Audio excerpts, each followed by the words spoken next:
Hi, and welcome to Prepping Essentials. Well, good morning.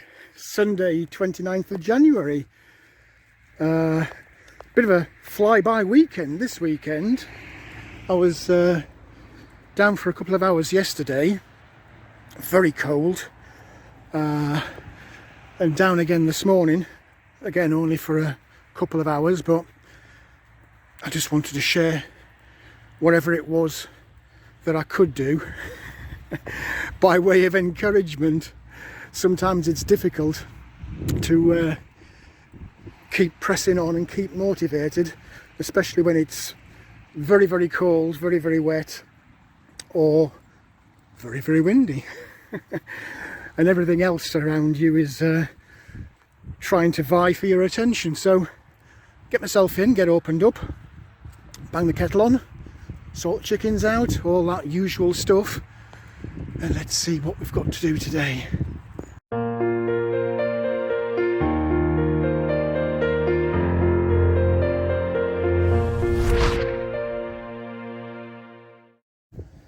Well, somebody asked me in the comments section on a video a week or so ago to show the chickens, so there we go.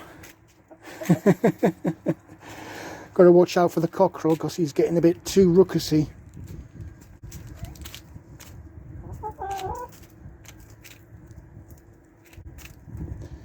I think it's the self-confinement.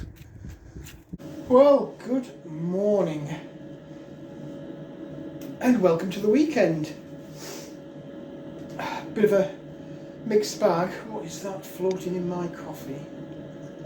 Something. Don't know what that was. I hope you enjoyed the little clip of the chickens. We've still got this avian flu, this bird flu going on. So I can't really let them roam around outside like I used to do. There is a danger, however small it is, that the local bird population, your little sparrows and finches and all of these other things, not so much the big ones, but there's a danger that the little small ones, when I put feed out for the chickens, invariably there's some spills on the ground. And of course they know this, so every time they see me out there, as soon as my back's turned, all these little blue tits and robins and these tiny birds all come flocking down to see what I've dropped. And there is a 1 in a million, whatever it is, chance that, you know, they could possibly get through the small wire mesh. I think it's pretty unlikely, but you never know. So this morning I did my normal top up in the coop, food, water, pulled the eggs out, and when I did my greenery, I just opened up for a second, let them put the greenery outside within the enclosed coop. So anybody who's a bird flu warrior and wants to say, oh my god, his chickens are out, they're not out. They're in the coop, which is fully enclosed on all sides, including the roof. And they're not out there all day at all. I just brought them out this morning to give them a bit of greenery and then shoot them back in again. Because somebody did say they were missing the chickens. I can't recall who it was that said they were missing them, but you'll know who you are. So that's especially for you. Oh God, this bird flu's been going on for over a year now. And I keep getting the odd text here and there telling me that somewhere elsewhere in the country there's been another reported case, but I think it's a bit like COVID. I think we're just taking this way too far, but I'm doing my thing. They're not outside where they can mix with the local bird population, but sooner or later we're just going to have to get back to reality with this. It is getting silly. And I mentioned the cockerel because you can see he's getting more and more aggressive, and I can only put that down to them being cooped up, literally cooped up in the coop all the time. So yeah, I was being a bit ultra cautious this morning when I really didn't expect him to come over. Normally it's the little red hens that take from my hand. Whether he was just trying to dominate or be seen to be standing up for his flock, but he came across to have some lettuce as well, and I was watching my fingers, expecting at any minute he was going to launch himself at me. Anyway, so there you go. I hope that you enjoyed seeing the chickens. They are still surprisingly fit and well. They've not gone completely stir crazy, and they're producing eggs again. There was a period for about 3 weeks, I think, where in the depths of the winter and the freeze, they just said, nah, bugger this, we're not doing this. And now, thankfully, they've started producing again. Anyway, I digress, as I often do. Apologies for the background noise. The diesel heater's on. I've not lit the fire this morning. I won't be here really long enough, and the temperatures are above freezing. They were yesterday. There was a little hint of ice on Friday, but not as bad as it's been. And the forecast for the coming week is a balmy 3 or 4 degrees. But I'll take it. I much prefer that to trying to deal with frozen water with the chickens, or indeed here in the cabin. I forget which day it was now. I came down just to sort the chickens out, and I'd left a cup from the weekend, and I thought, oh, I'll just quickly wash that up. Turned the pump on, and no, it was actually frozen.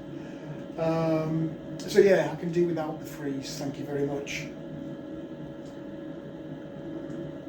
Anyway, how are things with you?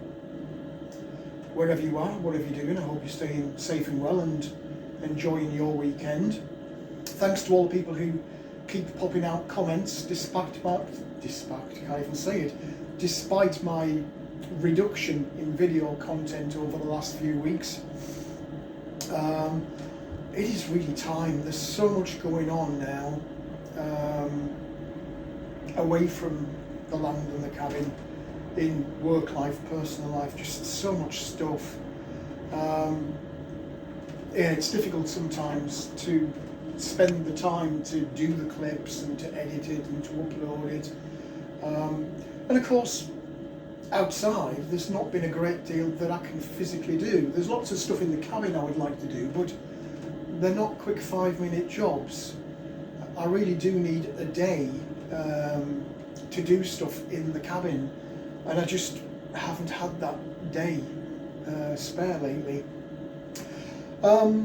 I did pop out a video on Friday night.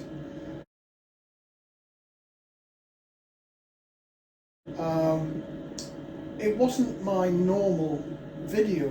I try to get non-political, and I also try not to just make endless videos about the war in Ukraine. A lot of channels I've noticed are either purely focusing and going hyper with this war in Ukraine. I mean, literally since, I was going to say summer, but it's probably even before that. But certainly from summer last year, a lot of channels, they've done nothing else but war in Ukraine, and every video has been about the nuclear war that, well, they've predicted it to death. It's been every week now for the best part of 6 or 7 months. And don't get me wrong, God forbid, but we could end up in that position if Western politicians and media don't stop this constant pushing. So I mention it, but I try to avoid it. And also, a lot of channels have gone really political and have turned away from talking about prepping and self-sufficiency, and they've focused on the political aspects of the cost of living crisis, the energy crisis, digital ID crisis, world global order trying to do population reduction, the pandemic, the next pandemic, the one after that. There's an endless stream of topics out there about how, in one way, shape or form, the people have been oppressed and we need to rise up because of 15-minute cities or the central bank digital currency. There's just so much stuff, and I do try. I know sometimes I do kind of go off on one, but I do try to avoid that kind of conversation. I would rather talk about stocking up food, getting alternative sources of energy, growing your own food.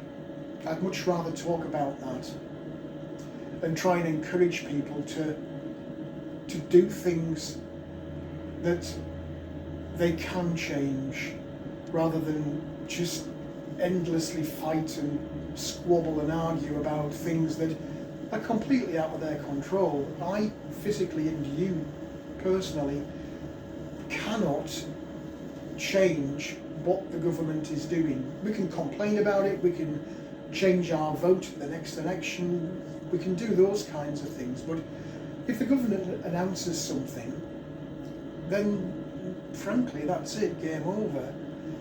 There are not enough people, sensible people, in any given country to be able to come together in a cohesive movement to be sufficient in being able to topple the government. That's why Western governments go into places like Afghanistan, Syria, Libya, Iraq, and just bomb the place and do a regime change and put their people in. This generating awareness and education amongst the population till it reaches critical mass to democratically change government takes decades. So they don't mind leaving it in their own country, but for expedience and speed, they use military muscle in other countries to do the change that they want. Again, I digress and go off on a tangent. Sorry about that. Yeah, I mean, there is lots of stuff still going on, and lots of crazy stuff still going on. I did my video on Friday night because it does concern me, and I see parallels. There's that old saying about history doesn't repeat itself, but it often rhymes. Some people just say history repeats itself. We make the same mistakes every so often. We'll do the same thing that we did 30, 40, 50, 60, 100 years ago, ended in disaster. We forget about it, and some bright spark somewhere comes along and says, oh, well, let's do this. Ignorant or oblivious of, we tried that, but it didn't work, and they just do it again. Sign of madness, isn't it? Doing the same thing over and over again, expecting a different result. Yeah, so apologies if I doom and gloomed you on Friday with that video, but I just felt it was a worthwhile point to make. We are, I say we, governments in the West are pushing and rapidly approaching that tipping point where they do one more thing and that's it, it's game over. And just to kind of reinforce that, I have an opinion of the US President Biden, which is not flattering, but I would use him and the words that he spoke on a global platform not too long ago to just kind of reinforce the point I was trying to make on Friday about if we just take that last step, that's it, it's global Armageddon. So just have a little look at this, just a reminder. The idea that we're going to send in offensive equipment and have planes and tanks and trains going in with American pilots and American crews, just understand, and don't kid yourself, no matter what you all say, that's called World War III, okay? Let's get it straight here, guys. That old expression, don't kid a kidder.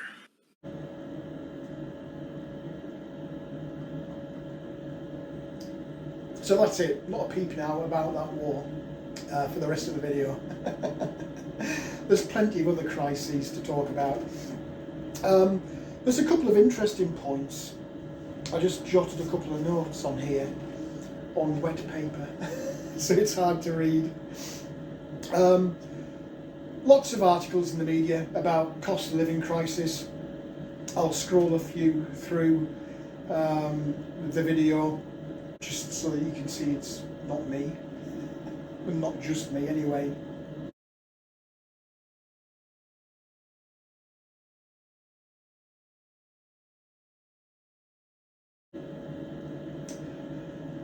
But yeah, lots of stories in the media about cost of living crisis and how people are more and more struggling to get by just with the basics in life.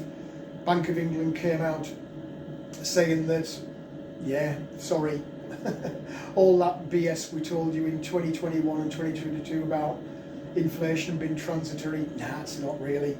It's just going to keep going up and up and up, as will interest rates. And in their words, not mine, people should expect more pain to come.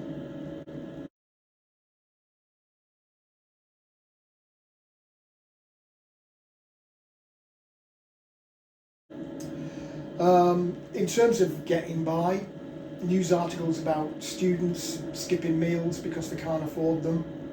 By students, I mean like university type students rather than kids.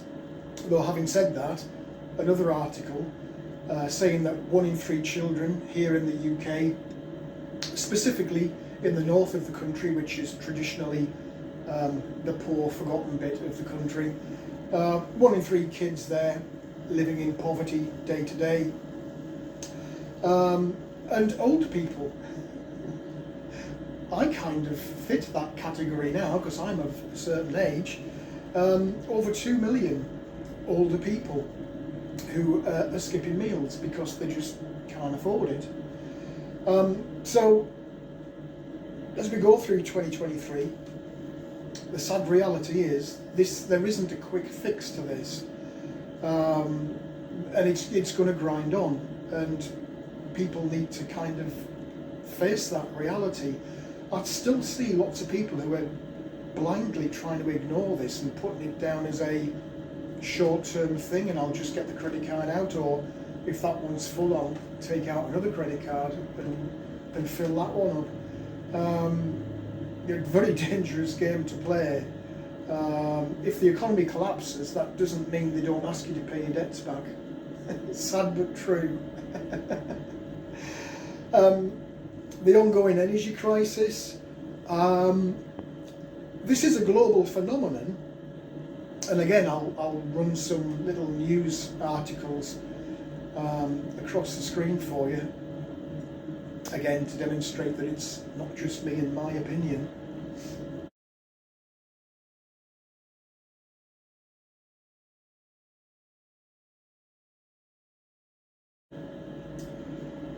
But yeah, globally, whether it's the US, Australia, Canada, European Union, the UK, it is a global thing. I noticed Pakistan had a huge blackout, electrical blackout. So here in the UK, you couldn't make it up, really.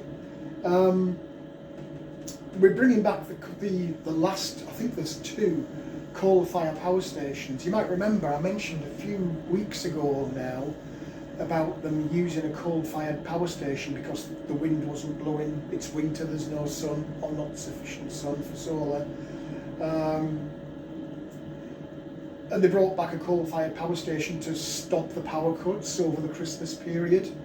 Well, of course, as soon as that was done, they put them back into mothballs again, but no, this week they've brought them back again because there just isn't enough electric supply. We've shut down the more traditional gas and even biofuels in favour of just being able to stand up with the politicians and say, oh, we're X% now of wind power, X% of solar power. We're getting rid of all this fossil fuel use, and there just isn't enough electric. We're still, more than ever now, importing electric from France and Norway. We never used to do that. We used to export out to France. And this week we saw power cuts in the UK in various places. The government had this harebrained scheme that if they paid people, I think it was £10, it was a really nothing kind of a amount of money, but they said, oh, between 5 and 6 at night when it's peak demand, stop using electric just altogether for that hour and we'll give you £10. So what happened? People did that, and the sudden imbalance between north and south created an outage on the grid, and suddenly the south of England had no power and they couldn't move it from the north. I guess that's the poor people trying to get the 10 quid. And the whole thing broke down, so they had to ring up Norway and France and say, please, quick, send us some more electric, otherwise the whole thing's going to collapse.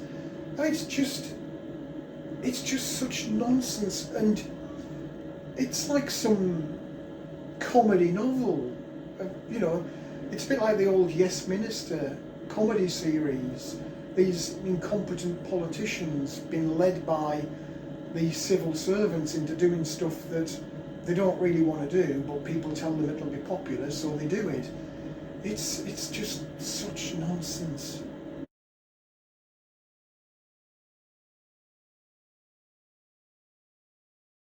So yeah, loads of the same old stuff going on still, and it will continue for the foreseeable future, unfortunately. So if you do have a way of being more self-sufficient, whether that's in energy or whether you can be less dependent in how much money you need to get by each week, or if you can do something to be less dependent on the food supply system, really now is the time.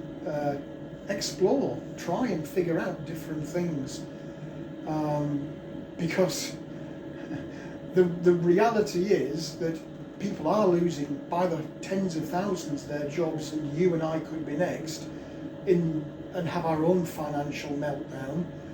The power could go off today, tonight, tomorrow, and we're in crisis.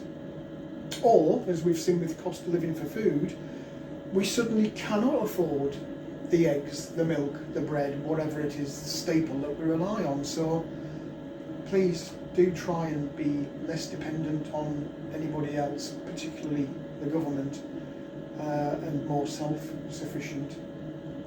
I'll get off the soapbox now.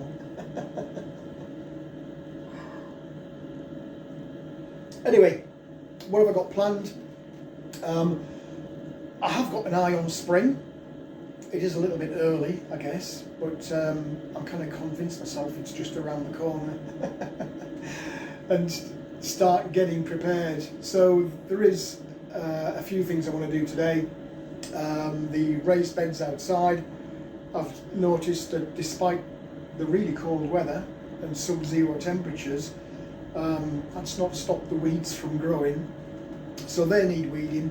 I will need to top some of them up as well, so at some point I'm going to have to get the compost pile into the wheelbarrow and just spread that on the raised beds. I bought some more fabric buckets for growing this year. I'm gradually expanding the number that I have. Also topped up on compost. I think that was last week I did that. So I'm going to start now this weekend trying to lay out some kind of system for growing in the polytunnel and work through a combination of the old soil from last year with the new soil or new compost from this year. I've got chicken manure pellets to boost the fertility of the soil, so I'll spend a bit of time doing that. What I would really like to do at some point, it definitely won't happen this weekend because it's still cold, wet and miserable, I would like to have a complete gut out of the chicken coop and get the whole lot into the composting bins ready for this year when I cut the grass, and I can mix that in and get a fresh bedding in the coop. But I need to actually go and buy some wood shavings or sawdust.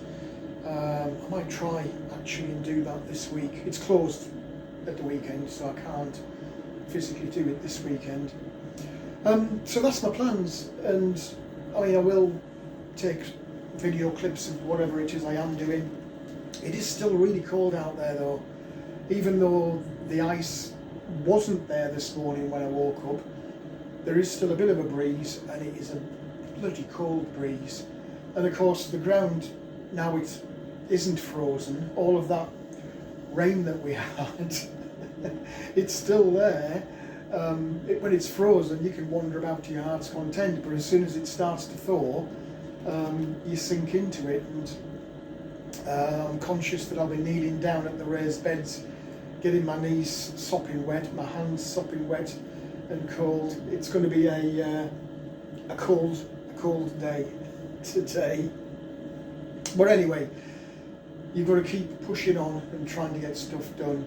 I have got some potatoes that I was chitting at home. There's not many, there's only enough for a couple of buckets. I might be tempted to pop them in. We are forecast milder temperatures this week, don't know about the week after, but if I do set stuff off, then that's my impetus for more diligently checking the temperatures and leaving the paraffin heater to run 24/7 if I need to, if there is a potential for sub-zero temperatures. So lots of things I'm thinking of doing, but it's all rotating around this planning for spring and trying to get an early start with planting crops. So with that in mind, I'll get myself my hat and gloves back on and get out there and start doing stuff. Do let me know what it is that you're up to. How are you coping with all of the various crises we've got going on right now? And in terms of planting, what are you doing? Are you even thinking about it yet? Have you got a little windowsill somewhere at home where you're planning to, or maybe you already have started off some seeds? If so, what is it? What is it that you're planting early? What do you think, realistically, particularly in the northern hemisphere, what is it you think we can realistically get away with? I have already, as you'll know, well, if you're a long-term viewer, you'll know, I have already got some stuff in the ground. I did it before Christmas. I want to continue on that. I've got onion sets that are ready to go, that just need putting in. I am tempted to try and pop those in now, because they generally will survive if there's a frost. But anyway, let me know, and let everybody else know what it is that you're up to. But whatever you are doing, and wherever you are, stay safe and well. Enjoy your weekend, and I'll catch up with you all in the next one.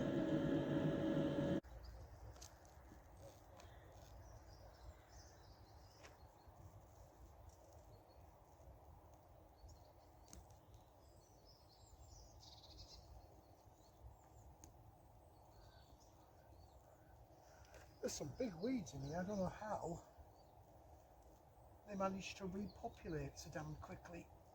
It seems like only yesterday I weeded this bed, and yet here we are.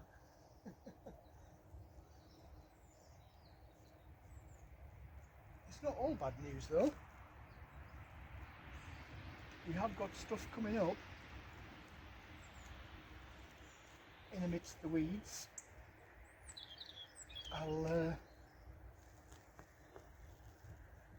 show you later. But in amidst all of this, we've got stuff growing.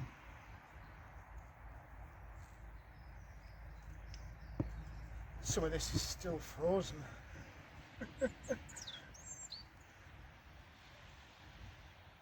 Ah, come on.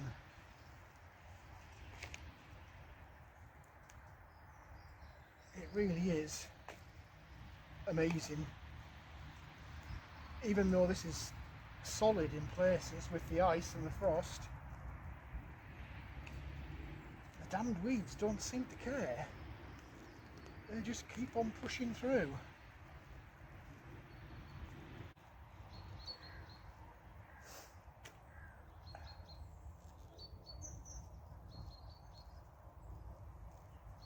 Well, I'll tell you what, this is very cold and wet. I'm on my second pair of gloves, and I'll be very pleased when I can get inside the cabin and get warmed through.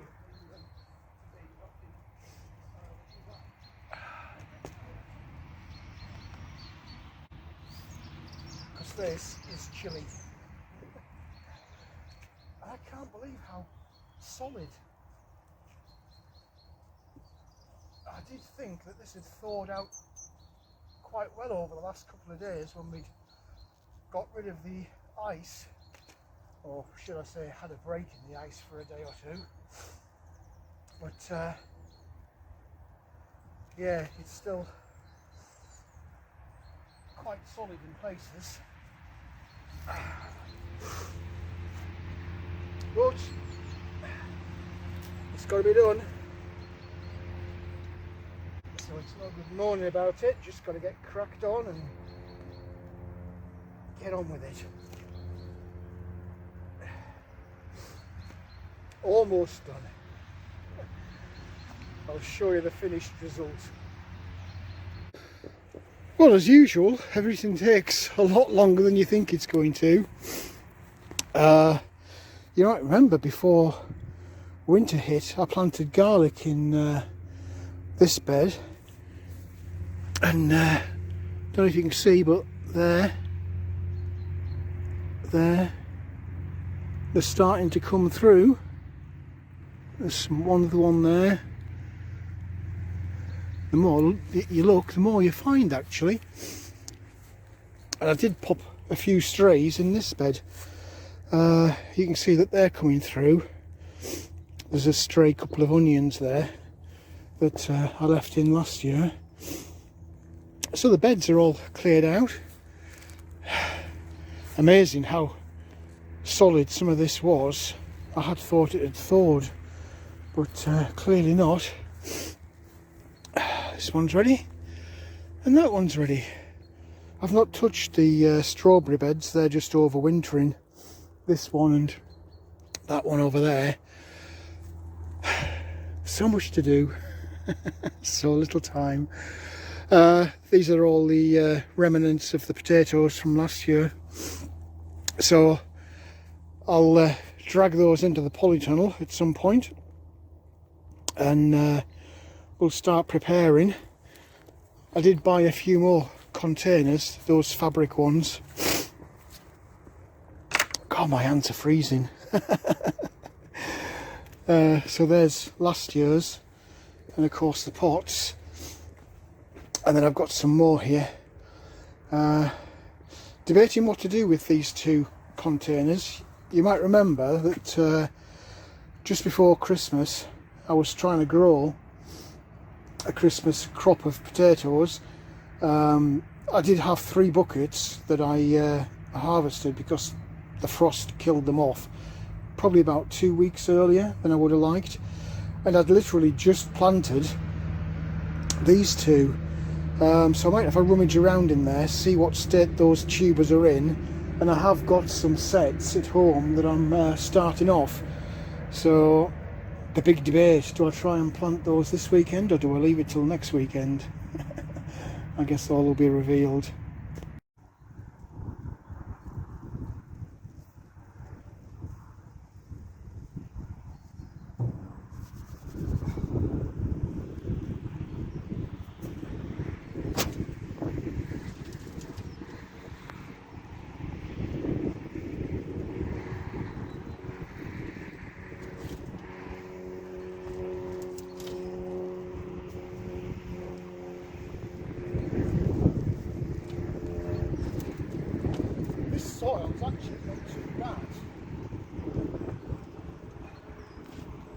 all I'm doing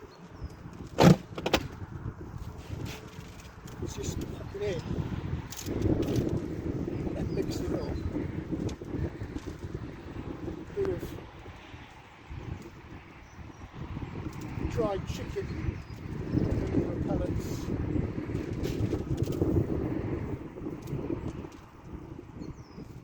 Certainly plenty of it, and I think. So I've got my chitted potatoes. I don't know if you'll see that or not on there. I've got the soil that I've mixed the fertiliser in with. So I'm just going to do 2 buckets and see how we get on really. I don't plan on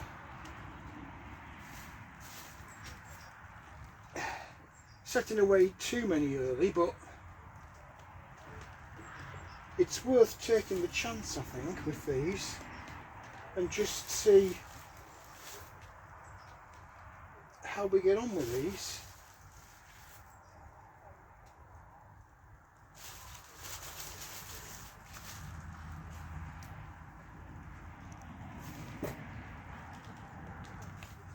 They'll either come early or they won't.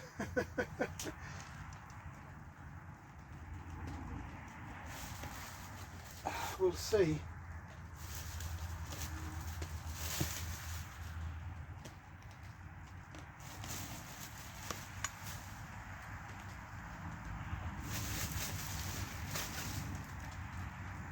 Well, it would be very nice to be able to get some early potatoes. Well, we've actually got a bit of sun peeking out from behind the trees up there. Still windy and a chilly wind at that, but nice to see a bit of sunshine. Just bringing these empty containers into the polytunnel out the way.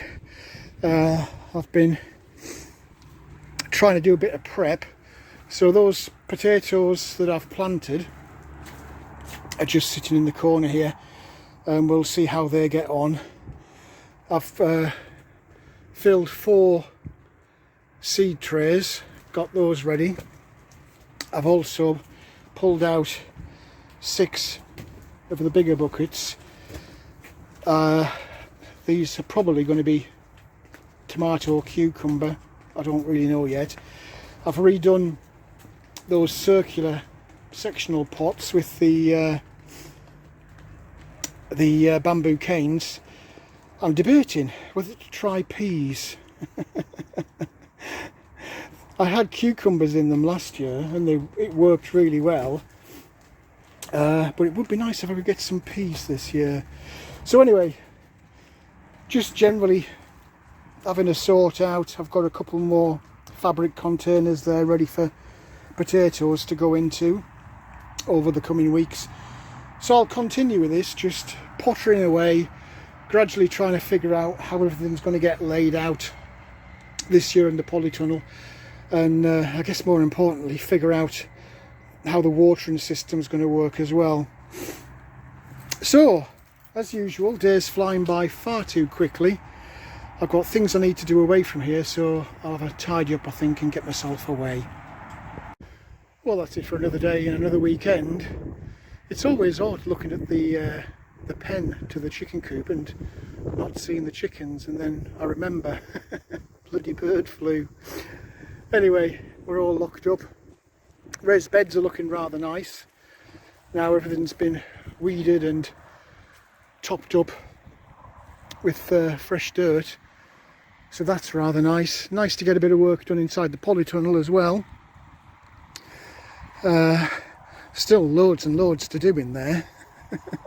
But it's nice to be seen to be making a start, and it encourages me to crack on, and hopefully it'll do the same for you guys. It'll encourage you to start doing something. I know it's early still, we're nowhere near spring yet, but we can but try, and the sooner we get started, the sooner hopefully we'll produce results. Not seen much activity around the beehives, but to be fair, That's not surprising.